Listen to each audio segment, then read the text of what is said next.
Good morning, everyone. Today we will discuss about structure of mitochondria.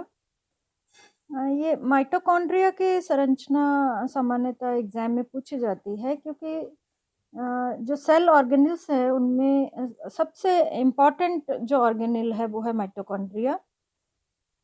ये एक 3D diagram है mitochondria का, जिसमें चारों तरफ एंडोप्लाज्मिक रेटिक्यूलम या अंतःप्रद्रवी जालिका दिखाई दे रही है। माइटोकॉन्ड्रिया को कोशिका का पावर हाउस या शक्ति गृह कहा जाता है, क्योंकि यहाँ पर ऊर्जा का उत्पादन एटीपी के रूप में होता है। जीवाणु एवं नील हरित शैवाल को छोड़कर शेष सभी सजीव पादप एवं जंतु कोशिकाओं के कोशिका द्रव्य में अनियमित रूप से बिखरे हुए दोहरी झिल्ली से बने हुए ऑर्गेनेल्स या कोशिकांगों को सूत्रकणिका या माइटोकॉन्ड्रिया कहा जाता है। जब हम एक माइटोकॉन्ड्रिया की बात करते हैं तो उसे कहते हैं माइटोकॉन्ड्रियन। जब ये समूह में इसकी बात करते हैं तो इसे माइटोकॉन्ड्रिया कहा जाता है। माइटोकॉन्ड्रिया सभी प्राणियों में और उनकी हर प्रकार की कोशिकाओं में पाया जाता है। माइटोकॉन्ड्रियन या सूत्रकणिका कोशिका के कोशिका द्रव्य में उपस्थित दोहरी झिल्ली से घिरा रहता है। ये हम इसकी स्ट्रक्चर देखें, ये इसकी दोहरी झिल्ली दिखाई दे रही है।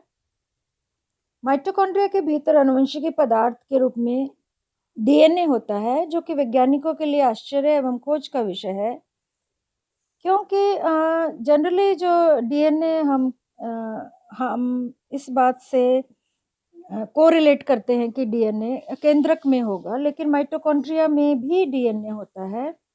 माइटोकॉन्ड्रिया में उपस्थित डीएनए की रचना एवं आकार जीवाणुओं के डीएनए के समान है। इससे अनुमान लगाया जाता है कि लाखों वर्ष पहले शायद कोई जीवाणु मानव की किसी कोशिका में प्रवेश कर गया होगा एवं कालांतर में उसने कोशिका को ही स्थायी निवास बना लिया। माइटोकॉन्ड्रिया के डीएनए व कोशिका के केंद्रक में विद्यमान डीएनए में जो 35 और से 38 जीन है वो एक समान है, जबकि अपने डीएनए की वजह से माइटोकॉन्ड्रिया कोशिका के भीतर आवश्यकता पड़ने पर अपनी संख्या स्वयं बढ़ा सकते हैं। ये इसकी बहुत इम्पॉर्टेंट करैक्टरिस्टिक है कि जब भी शरीर को अधिक अतिरिक्त ऊर्जा की आवश्यकता होती है तो ये अपनी संख्या स्वयं बढ़ा सकते हैं। संतानों की कोशिकाओं में पाया जाने वाला माइटोकॉन्ड्रिया उन्हें उनकी माता से प्राप्त होता है। निषेचित अंडों के माइटोकॉन्ड्रिया में पाए जाने वाले डीएनए में शुक्राणुओं की भूमिका नहीं होती। अगर हम देखें, ये स्ट्रक्चर आप देख सकते हैं, ये माइटोकॉन्ड्रिया की दोहरी झिल्ली है।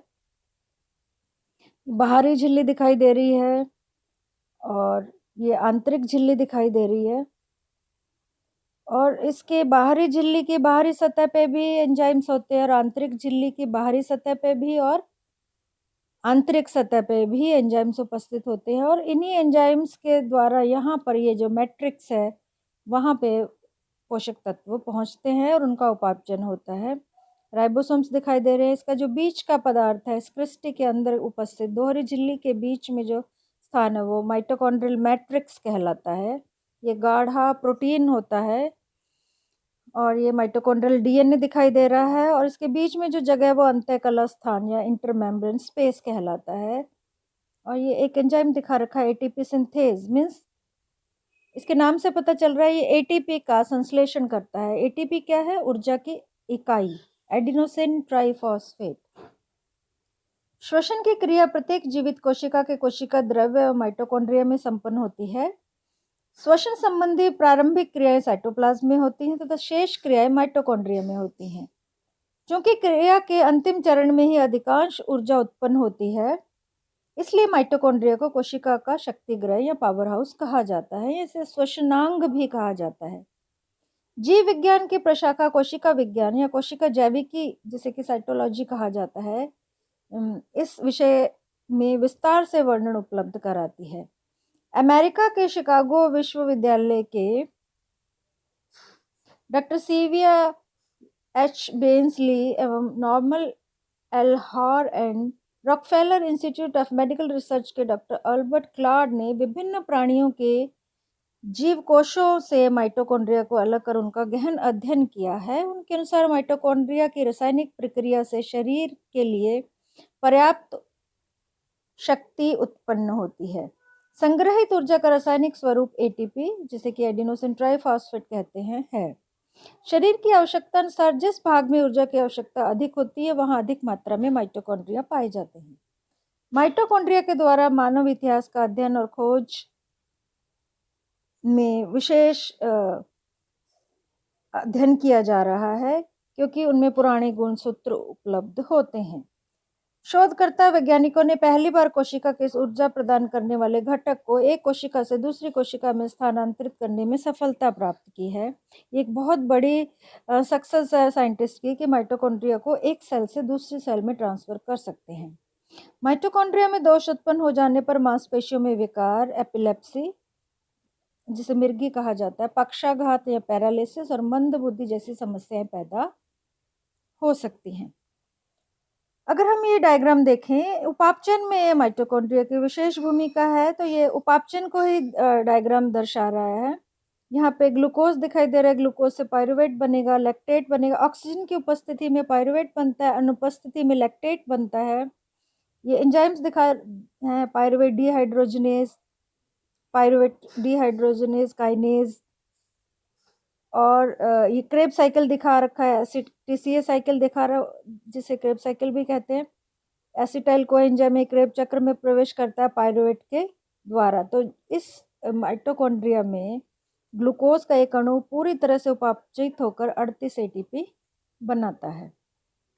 इसीलिए क्योंकि एटीपी एडिनोसिन ट्राइफॉस्फेट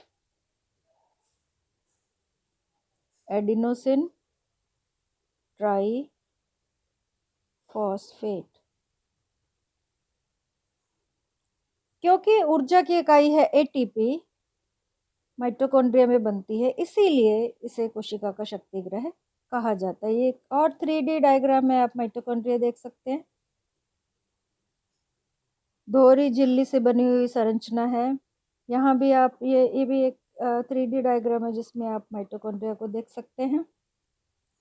बाकी सेल ऑर्गेनल्स भी दिखाई दे रहे हैं, और विशेष रूप से अंतःप्रदर्वी जालिका या एंडोप्लाज्मिक रेटिकुलम के पास ये माइटोकॉन्ड्रिया सांद्रित अवस्था में रहते हैं। ये एक और संरचना है माइटोकॉन्ड्रिया की, जिसमें कि राइबोसोम्स, एटीपी सिंथेज और इसकी दोहरी झिल्ली दिखाई दे रही है। सामान्यतः जो शॉर्ट क्वेश्चन पूछा जाता है जनरली एग्जाम में ये आता है कि माइटोकॉन्ड्रिया को कोशिका का शक्तिग्रह क्यों कहा जाता है, संक्षेप में लिखिए, तो आप आसानी से इसे लिख सकते हैं। Thank you.